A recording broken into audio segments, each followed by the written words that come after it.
Assalamualaikum warahmatullahi wabarakatuh.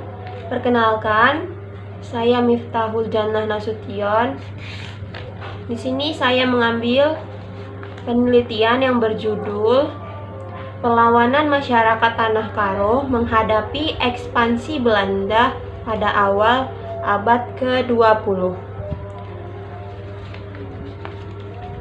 Langsung saja, perlawanan adalah suatu pertentangan yang terjadi terhadap seseorang atau kelompok yang menjadi alasan terjadinya karena ada sesuatu hal yang merugikan. Di Nusantara, banyak perlawanan yang dilakukan oleh rakyat untuk mempertahankan daerahnya agar tidak dijajah oleh para penjajah. Tidak hanya untuk mempertahankan daerahnya, melainkan juga untuk melindungi keluarga, harta, dan lainnya. Kehadiran penjajah tentu banyak menyengsarakan rakyat Indonesia, tak terkecuali di Sumatera Utara, khususnya di Tanah Karo. Awal mula Tanah Karo yaitu dengan bubarnya kerajaan Tanahpase dan Sicapah. Langsung terjadi perubahan besar di Tanah Karo Simalem. Dari bekas kerajaan Aru 3 dan 4 atau Tanahpase dan Sicapah dan kesebayakan Kutabuluh dipergiat himbauan kepada rakyat agar rela berkorban untuk sekurang-kurangnya menduduki seluruh daerah Perlanja Sirah, dan kalau memungkinkan dengan menempuh cara terbaik, termasuk menguasai daerah Pulau Dagang. Hal ini penting untuk menghadang kedatangan musuh, sebab selama beberapa abad, kerajaan Aru menjadi bulan-bulanan agresi musuh. Mereka terusir dari negeri tanah tumpah darahnya. Dalam Terombo, diriwayatkan bahwa nenek moyang kita, orang Bahari, menjelajahi samudra tak bertepi. Tetapi dalam kenyataannya telah terisolasi di pedalaman. Seperti yang telah dijelaskan sebelumnya, sesudah kerajaan Tanahpase dan Sicapah hancur, itu bukan langsung terus dijajah oleh Aceh. Orang Aceh hanya hendak menaklukkan Aru untuk mengembangkan agama Islam, karena mereka khawatir bangsa Eropa yang pada saat itu menjajah mereka sambil menyiarkan agama Kristen. Hal yang serupa juga dilakukan Aceh atas Tanah Karo dan Dairi sesudah terbentuk Negara Kesatuan Republik Indonesia, karena suku bangsa itu masih juga memeluk kepercayaan lama. Jadi, bukan seperti yang ditulis oleh orang asing, seakan-akan Tanah Karo dijajah oleh Aceh karena di sana ditanam 4 buah bilah bawar.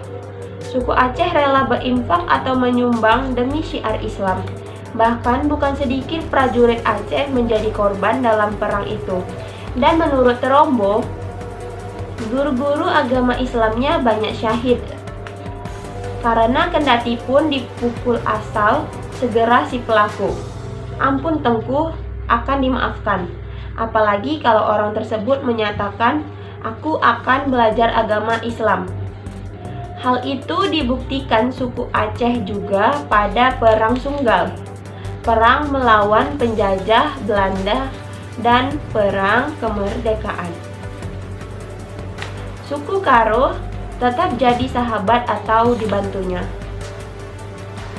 Pada masa itu, di Tanah Karo Simalem, hanya ada satu pemerintahan yang teratur, yaitu di Kerajaan Kutabuluh Aru.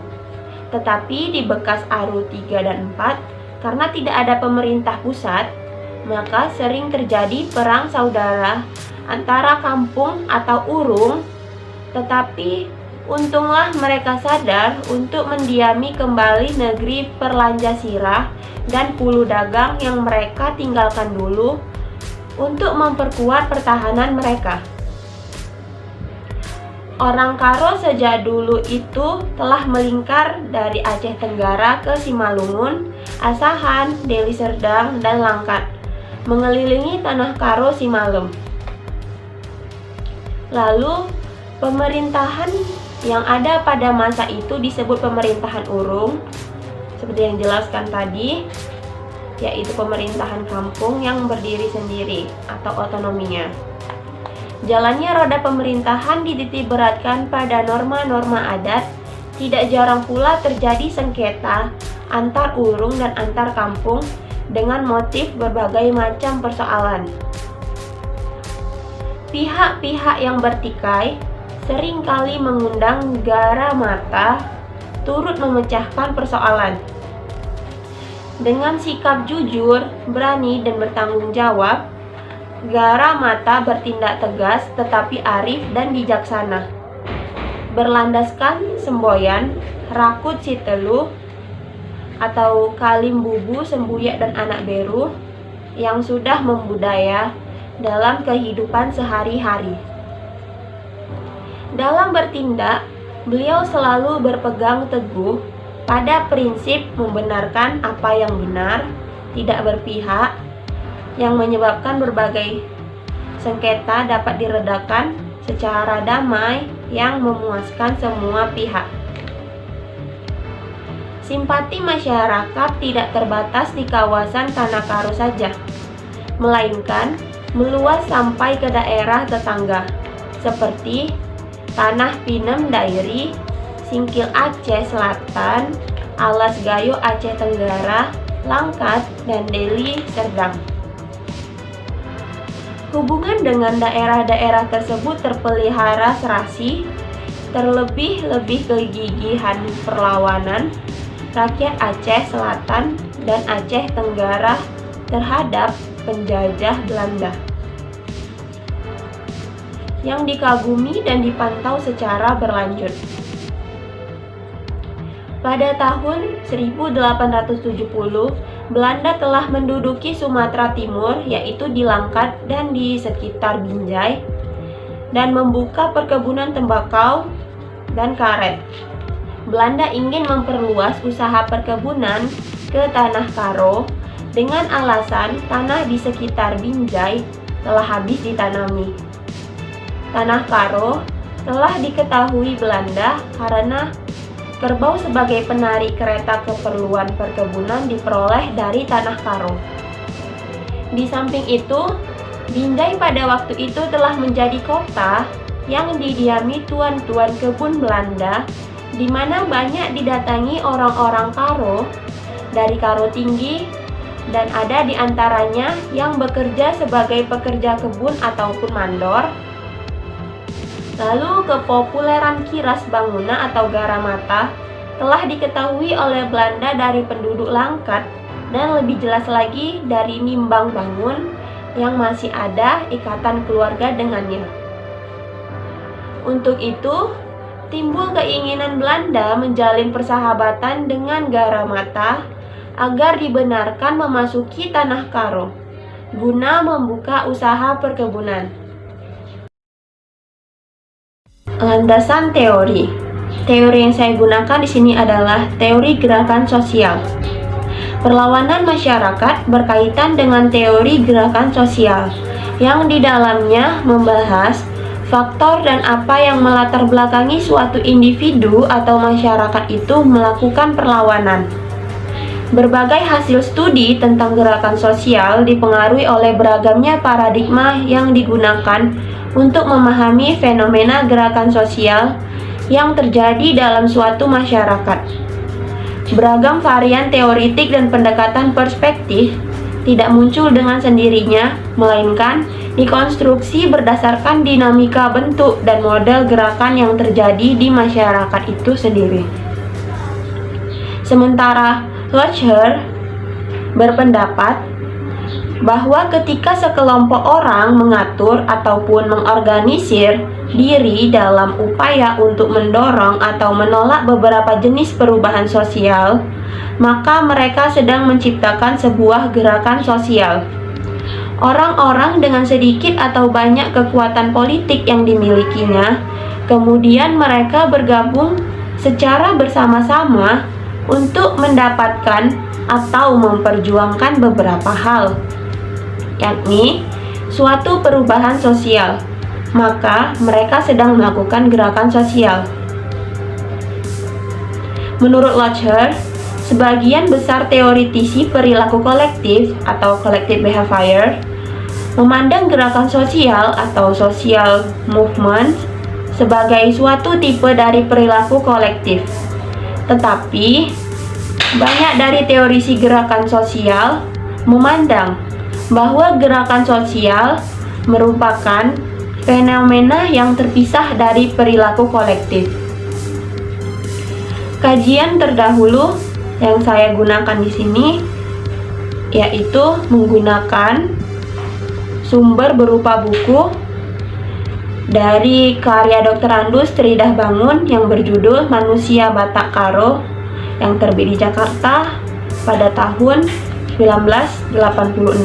Buku ini menuliskan tentang dari mulanya asal-usul suku Karo serta tanah Karo itu, bagaimana sesuai pembabakan sejarahnya. Lalu bagaimana karakteristik suku Karo, perbedaan Karo dengan suku Batak, dan masih banyak yang lainnya. Lalu, buku karya Haji Bia Ersada Ginting yang berjudul Sejarah Perjuangan Suku Karo dan Medan Perang, terbit di Medan, dan buku ini menuliskan awal mula penjajahan di Tanah Karo, perlawanan perang yang terjadi di Tanah Karo pada awal ekspansi pada awal abad 20, sehingga menjadi rujukan saya dalam menulis sejarah dan peristiwa pada masa itu. Karena sejauh ini tak banyak sumber yang saya dapat menulis pada babak ekspansi awal abad 20, sehingga saya menggunakan buku dari beliau. Selanjutnya, penelitian ini menggunakan metode penelitian sejarah. Adapun tahapan dalam metodologi sejarah ialah heuristik, verifikasi atau kritik sumber, interpretasi, dan historiografi. Heuristik yaitu tahap untuk mencari, menemukan, serta mengumpulkan sumber-sumber atau berbagai data yang relevan dengan topik penelitian. Tujuannya yaitu untuk mengetahui segala bentuk peristiwa atau kejadian pada masa lalu. Lalu yang data digunakan itu seperti sumber kebendaan, seperti artefak, bangunan, dan lainnya, sumber tertulis berupa dokumen, arsip, ataupun lainnya, dan sumber lisan atau wawancara. Sejauh ini penelitian saya menggunakan sumber tertulis berupa buku dan tulisan yang berhubungan dengan topik ini. Lalu selanjutnya ada verifikasi, yaitu kritik sumber yang pada dalam langkah penelitian ini dengan kata lain memiliki pemeriksaan atau pengujian terhadap kebenaran laporan tentang suatu peristiwa sejarah. Dalam penelitian sejarah terdapat sumber primer dan sumber sekunder. Sumber yang telah ditemukan harus diuji terlebih dahulu agar terjadi keabsahan dari sumber-sumber tersebut.